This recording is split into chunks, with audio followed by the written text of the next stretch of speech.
Hey, everybody, and welcome back to another episode of the Indy Investor Pod. My name is Brian Snyder, and I have Laura Guy joining me here today. And she's a repeat guest. So she's been on here before. Really appreciate her insights and everything she's provided for the show and everything she provides for Indianapolis investing. And one of those things that she's doing right now is she is the president of the Indiana Property Rights Alliance, which is an amazing group that honestly, what they're doing, they're standing up for us. They're sticking up for all of us investors here in Indianapolis and doing some amazing things. And I just thought it was more than appropriate to have her on here and to pick her brain a little bit, but just really just give her the platform, give her the opportunity to dig into what her group is doing, how they are helping us out, how they're standing up for us. So number one, Laura, thanks a lot for joining us today. Thank you for having me. So awesome. Let's go ahead and just jump right into it right away. So number one, like, what is the Indiana Property Rights Alliance? So the Indiana Property Rights Alliance, I formed the organization to essentially just protect the property rights that we were, given in our Constitution. And at the moment with the eviction moratorium, I think that a lot of people's businesses are threatened. I would say our mission, what we have on our website, is the right to own personal property as a pillar of American society. It's written to our Constitution and was a key factor in our fight for independence. Without full control over our property and persons, we're no better than a third world banana republic, and IPRA, Indiana Property Rights Alliance, was formed to protect this right. Yeah. We feel that the eviction moratorium is unconstitutional and a gross abuse of power. Yeah. I think that many people will agree with you on that. And many people, we have talked about it multiple times. And I mean, that's really where we are, of like, what's going on? Like, we still have no idea what's going on with it. And it's up to every judge treats it differently, and every township is different, and every state, city, state, neighborhood, whatever it is, it doesn't make sense. And if there's no, kind of clear outline by it is just one thing. But then the fact of that was even put in place from the start. It's like, what's going on here? Like, what's the thing behind it? And, for you guys, so what is, like, kind of, you form this group, what's kind of your biggest, like, what's your big goal, your big outcome to come out of what you guys are doing? Our number one mission is to fight the eviction moratorium. And we have hired Thrasher, Bushman, and Volkel, and we have initiated the process to start a lawsuit for the entire state of Indiana. We really hope to have that done and filed by the end of this month.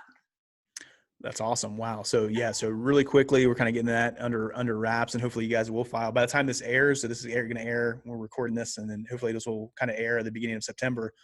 We're talking about, we're doing this in August. So hopefully it is filed by kind of the end of August and ready to go and stuff. So yeah. What all is going to be in, like, what's going to be in there, and what's, so when you guys file that, I guess let's just start with that. Like, what's going to be in there? What are you guys filing for? And let's dig into all that right now. So we're filing, and I guess it will already be filed by then. So I can't share all of our strategic, all the details, yeah. But we do plan to file suit against both the state and the federal. And that, to my knowledge, and to my attorney's knowledge, which is, his name is, of course I'm forgetting his name, Mark Rutherford, he's the attorney that we are working with, is that no other state has actually filed against their own state. So because eviction moratoriums is generally a civil matter, it's generally contained within the state.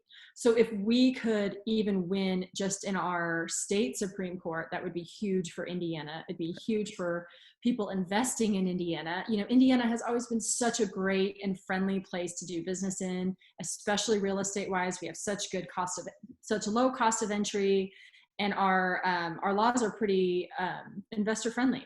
Yeah. And the other thing that I'd like to add to that is, there's so much, misinformation about how terrible housing providers, not landlords, are. And, what we do is actually good for the community. We provide a service that people want and need. Some people don't want to buy a house, or aren't in the right place to do it, aren't in the right place in life to commit to that. And what we do is provide a service for that. And I'd also like to add that 40% of housing providers are local. So that means that when you're renting from somebody, there's a very, very solid chance that they live in your neighborhood and they live in your community. And, like for me personally, I have, several rentals. I've lived in some of them. I'm very aware of that house. I know what's going on with it. I know what problems there are, like if, and as of right now, I just read a stat that 12% of mom and pop landlords have been kind of kicked out of the business. Yeah. They've either sold out or been forced out because of this. And what happens is if mom and pops aren't, running the show, then it's generally going to go to more bureaucratic, larger companies that have the power to come in and buy with cash, that aren't local, they're out of state. And that makes housing more expensive. Mm-hmm. Because whenever, especially, you and I know that a lot of times we'll buy houses from people that live out of state or out of the country, and it's because it's so difficult for them to manage. Yep. They get, what's the word I'm looking for? Well, there's so many things. There's just so many things that when you're here and you're present, all of my tenants have my personal email or phone number. Yeah. So, it's just, if they really have a problem, I can address it. And that's good for communities. So, I guess that's the other message I wanted to send. And also that 75% of housing providers are individuals, not LLCs, not corporations. They're individuals. And I know several people that have doing this to pay for their kids' college, that, that's what their rentals are for, or their retirement. So I just think there's a lot of, bad reps for us out there, but there's bad seeds and everything. But, for the most part, we do provide a valuable service to the community. Yeah, I think there's so many things. So I think when we're coming into a lot of the stuff that we're talking about, is that I know from the wholesaling side, there's so many times that when I'm having a conversation with a seller now, or my team is having this conversation with a seller, there's so many people that are just like, I have to sell the property because I haven't got rent in a year and over a year now. And I can't afford it anymore. I can't do this. Like, it's not that because they are a bad, housing provider, or it's not a bad property or anything like that. We're actually getting some very good properties, but they can't handle it anymore because they're not getting paid. And we're seeing so many people, you mentioned that, 12% that are kind of just, they're out of the game now because they couldn't do it, but they were probably in it because they needed to fund that was their retirement. Or that was a way they're going to send their child to college, all those things. And we're seeing of how it's affecting everybody. And especially when you're in a city like Indianapolis, where we have 50% people that own their properties and 50% of people that rent their properties. The numbers are still standing right around there. Like, Indianapolis needs rental properties. We need housing providers. It's essential for what our city does. So when you have something come in here like the moratorium, where people can't afford it, it can't do anything, it's throwing off the ecosystem of what Indianapolis has to offer and why it is such an amazing city, because it does allow for those things and allows for that mom and pop, housing provider to be able to do that and be able to provide a really nice house for a rental, as a rental for people that need it and things. So, it's just huge. And we're seeing that across the board. And, one of my biggest things is, like, how do you come up with a national program or a national moratorium for this when every state is different, every city is different, and things like that. So, and it's crazy. And now we're in a phase of, it's kind of up to every different little judge and every different little neighborhood. And you're like, how, that doesn't make any sense either. Like, they went from one extreme to kind of the other. And it's like, how do I know what to do and what's going on with it and stuff. So I just think it's amazing that you guys are standing up for all of us and putting, and doing this. And I just so appreciate what your heart behind it, number one, but then actually taking the action and coming out here and doing this stuff and things. So thank you so much. And let's dig into, I know you kind of did a presentation the other day for a group on what you guys are doing and how you're doing it and why you're doing it and stuff like that. So what are some of those other things, Laura, that you have to share with us on what's coming down the road and why we're doing this and what do we need to be on the lookout for and that type of stuff? So, I'm sure that everybody's heard about so many lawsuits going on around the country, and it can be very confusing. Like, does this affect us? Is this, do we need to file another one if they're doing it there? So, and those were absolutely questions I asked my attorney, because I'm like, I'm not going to waste people's time or money. If there's a lawsuit going on in Alabama and that will, help us, then maybe we team up with them. Mm-hmm.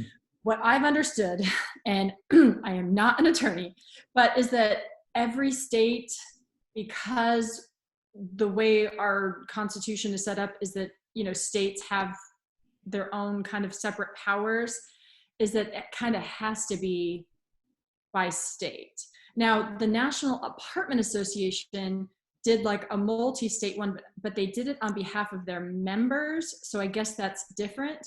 However, their suit is only seeking damages. They're not asking the CDC to overturn it. They're not saying it's unconstitutional. All they're saying is that, I need to fact check that. I believe it's the 14th Amendment. It just says that if the government, comes and takes your property, that they have to compensate you fairly. Yeah. And they're basically just saying, hey, we're not fighting you. We just want you to compensate us for our losses. And that's it. Mm-hmm. So that lawsuit would not affect anybody here because all they want is their money back. That's it. Right. And I'm also aware of a few others. I want to say Alabama. I think there's another one, some on the West Coast. And all they're asking for is for the CDC to stop. That's it.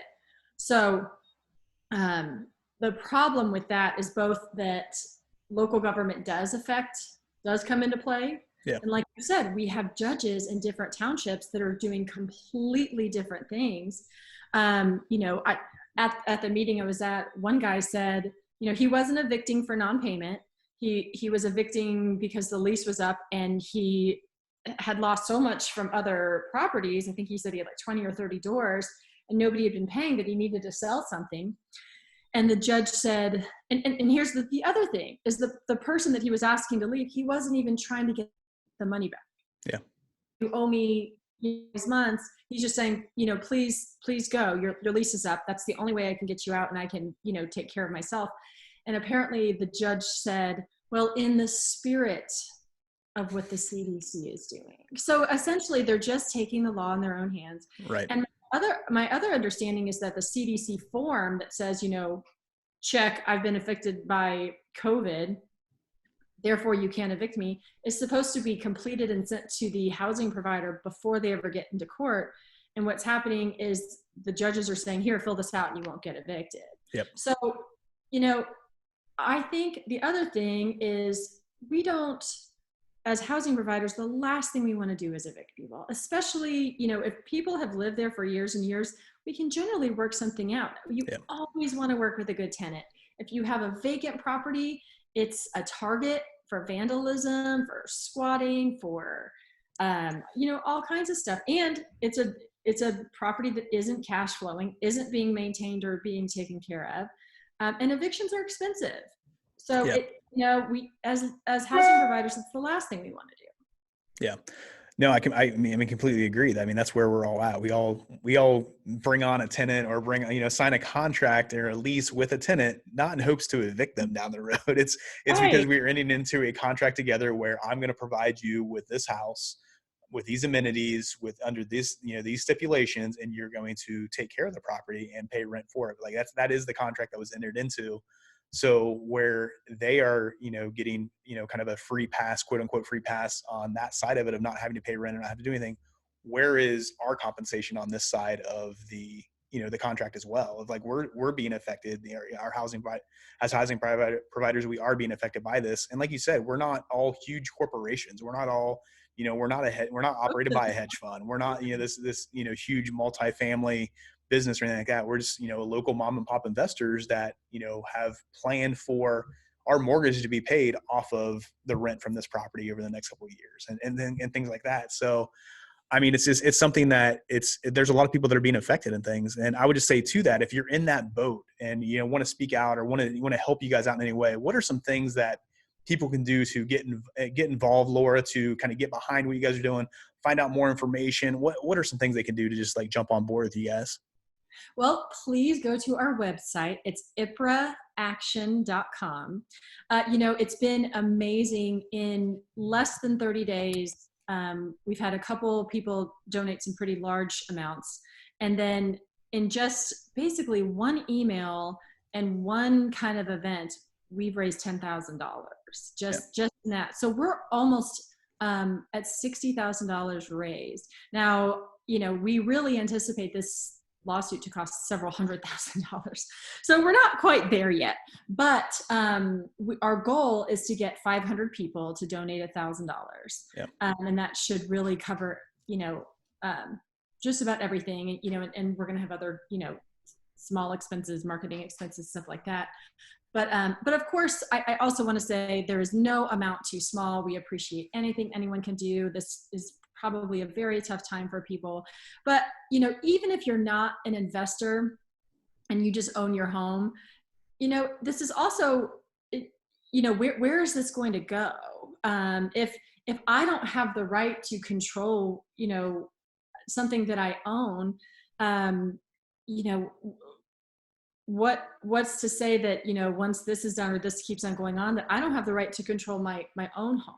So I do think this extends past just, housing providers or investors. I think it's a precedent that we want to set, that this is America. This is why everybody wants to come here, the land of the free, where, and I think that so many of us, like you and I, and have really lived the American dream, and I know people from every lot in life and every race and gender and, from every lot in life that have come in, worked their tails off, to one, buy property, rent it, take the risk involved with all of that, improve neighborhoods by fixing properties up. Of course, there's some that don't, but I mean,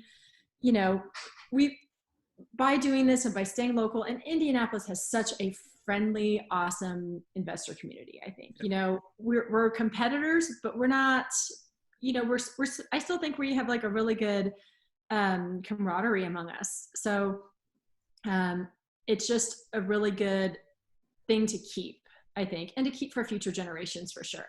Yeah. Yeah, I mean, there's a lot of stuff in what you just said that, to kind of unpack there. Just like number one of like, this is such a great, community, investor community too, but not even just investor community, just a great community in general. And I'm not from Indianapolis. I moved here 7 years ago, but like, I consider myself somebody from Indiana, and that's hard for a Buckeye to say. But that's something that I do consider. Like, I now crossed over from, when I visit my family from Ohio into Indiana, it's like, oh, now I'm home. Like, I feel that now. And it's because of Indianapolis is such a great place to live and has so many great opportunities and things. And one of those things that it does provide is a great investor community and so many great people that look out for each other and want to help each other. But it's just an amazing city. And one of the things that we can do as a community too, and just is to stand up for what we believe in, stand up as a group, and stand up for, hey, this isn't right. With what you said too, of like, where does this stop? This, brings on of like, okay, now I own this property, but I don't have the right to evict somebody that broke a contract with me, or I don't have the right to accept compensation for this property, even though I own it, or I can't even get into it now that, I own, like those are all the types of things that go on. And Laura has a property on this side of town and she can evict somebody and she can go into this property, but Brian on this side of town can't. Like, that doesn't make sense. And what's going on with that? And what is the interpretation, or what's the spirit? Like right. You're saying before too, what does that mean? And this gives us the bylines and what's really going on. But then coming into it too is, where does it stop? What's the next step? What is that next thing that could happen when another COVID does happen, or another, whether it's a depression or another economic crash or another virus, whatever it is, something's going to happen. There's going to be something that comes down the line of, so what's the next step then too, of like, oh, we're just, there's a mild depression, the economy's down for 2 months in a row. We're just going to, no evictions or no rent for the next year. Like, is this going to be a common thing of what's going on? Because that's going to greatly affect our, of just our ecosystem of what's going on here in Indianapolis. So, Laura, with that of like, what's, you guys standing up for this and you guys are talking about this and really just, kind of filing against the state for this, like, what's that, I guess, that kind of that elevator pitch of like, you're in there, with the state Supreme Court, you got your chance to kind of talk to them of like your 5-minute spiel or whatever it is. What would you tell them of like, why is this not right? Why is this going against the Constitution? What's your elevator pitch for that? I would say, first off, housing providers are very good for communities, and especially keeping them local. And, if housing providers are pushed out of business, then who is to come in and, take care of these properties? When one person has, 10 or 20 properties, that's one thing. But when a hedge fund has, hundreds and hundreds of properties, and they're centered in Dallas, and these tenants have to call a hotline and wait, and, let's just say, a housing provider does something negligent. Would you rather sue me, Laura Guy, or would you rather sue Amazon Homes? So it's, let's work it out. We can work this out. But their basis for saying that the eviction moratorium is needed is because it would be a health risk for people to be out of their homes. And now I can somewhat understand, it's the same basis they used for saying we're putting travel bans in place. Now that kind of makes more sense, right? Like if somebody's really sick or there's a pandemic going on, you can't just, have truckers going here and there and spreading stuff. But they're saying that in the relationship between owner and tenant, that relationship somehow is going to be a spread of disease, which is just a little far-fetched. Yeah. Just also in the spirit of everything that's been going on in the pandemic, shopping local has been such a huge thing. Like shop local, buy from we're shopping local. You paying your rent, and there is not a single housing provider I know that has not made some kind of changes to say, hey, we're going to waive your late fee. We're going to take payments. Like we're people too. We do care. I know my tenants. Like I know their first and last names. All my properties are within 5 miles. I run into them, so it's just a good rapport to have when you keep things like this local. Yeah, that's such a good point. I really appreciate you saying that. I was just like, and I never really looked at it that way of like, there's such a push of like, hey, buy local, drink local, like eat local, like all that stuff. The same thing too, of like, that's what we are local people. Like we live here in the city. We're investing here in the city. We're investing back in the city. That's what we're doing by having these and stuff like that too. So to be able to have these, to be a housing provider around where you live, I think makes a huge difference. When, if something happens in one of my rentals, like, I can actually go out there if I need to and like sit down and look at it and have a conversation with that person, check out the property and stuff like that. Because all these houses that you and I know that we're possibly even wholesaling, the ones that, hey, this owner can't keep up with this property because they're not receiving rent and this isn't going by, like, well, who's going to end up with that property, down the road, whether it's us selling it to them or the next person selling it to them?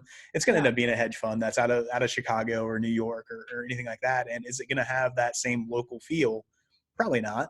I'm not saying anything against them or what's going on or anything like that, but they're still a housing provider as well. But it is a little bit different, and it's a little different feel of, they don't necessarily know of what a house looks like in 46218 of somebody that, needs help and needs something going on, and all the advancements they've done to that community or whatever it is. I do know that because I'm right here and I want to help out with that. And it means something to me. So, yeah. Well, like if there was like a tornado or a power outage or, bad weather, I'm going through the same thing they are. So I can be ready to be like, hey, did you have any trees fall down? Or, it's reaching freezing temperatures tomorrow. Please be sure that, you've checked your furnace filter, just proactive things like that. And another thing I would add is, this pandemic and this moratorium, for me personally, I've done a lot of business because of it, because I've been able to buy properties, and I'm still against it because I think it's wrong. So when people are like, oh, you hear this like rich, filthy landlords, all they do is count their money. And I'm like, well, the market's been amazing. I mean, the market has done nothing but go up. I've bought more houses. It's been an incentive for people to sell. I'm still against it. Yeah. Because I care about my community, and I think most of us do. Yeah. And then it comes back to that of like that landlord that's sitting there counting their money. Like, I know of people that are killing it in this business and doing so amazing well, and they're not doing that. They're still, it's still a grind for them. They're still out there helping their community. They're still, helping out anywhere they can. It's still a business. You still have to operate it. You still have costs that you're putting into it, and you're not, just sitting back counting your money, because hopefully maybe 50 years down the road, you can get there if you have like multiple properties, but Yeah. it's still a business, still active. You still need to be in it and you still need to be involved in stuff. So yeah, that's not really any case that I know. We're connected with multiple people that are doing really, really well in this business, and that's not what they're doing. And they're So working very hard. yep. Just, yeah, this isn't sitting back and doing nothing for sure. There's Yeah. no way. So, Laura, on that note, let me ask you give me one last chance to just kind of dig in of what's something that we haven't talked about yet or mentioned yet, or a stat that you have to throw out there of just something for people to keep in mind, for people to consider, or just kind of any next step that somebody could take on, just anything we haven't talked about yet that you want to just throw out there before we jump off here today. Um, I do think that there is a push in general for government takeover of property, and I'm concerned that this is the first step. And again, I just want to say that we definitely need to fight this. We need to fight for our businesses. And I think in fighting for our businesses, we're fighting for both our tenants and our communities. And also just say we would love for you to get involved. We are, if you want us to come to your meeting, I can do a presentation for you and your group, whatever it is. We can come out, we even bring lunch. We could do Zoom meetings. And also I encourage you to visit the website and donate. The more people that we can get involved and truly, understanding what's going on, the more we can protect our businesses and communities. Yeah. So IPRAction.com. And then we also have a Facebook page where we update regularly. So Awesome. Definitely jump on there and check out what they have going on. IPRAaction.com. Jump on there, check out what they're going, join the Facebook group, get involved. Laura, if somebody wants to reach out to you and say, hey, I don't really understand, or hey, I want you to come speak at my event, or whatever's going on, how can they get in contact with you? You can email, you can hit us up on Facebook for sure. I'm on Facebook, or you can email info@ipraaction.com. And I also give my personal email. It's Guy_Laura. People always, for some reason, it gets messed up because of the underscore. But Guy_Laura at att.net. That's the other thing. It's like it could be common. So I'm giving two. Or get a new email. Yes, I really do need to. But either one of those, Facebook. And yeah, we'd love to come meet your group and get you involved. And yeah. Awesome stuff. Really appreciate you. Really appreciate what IPRA is doing, and let us know how we can help you out in any way, of course, with the simple team and stuff. If you need anything from me at all, anybody out there, or need just help on anything or any connection or resource, anything like that, don't hesitate to reach out at brian@simplewholesaling.com. More than happy to help you out.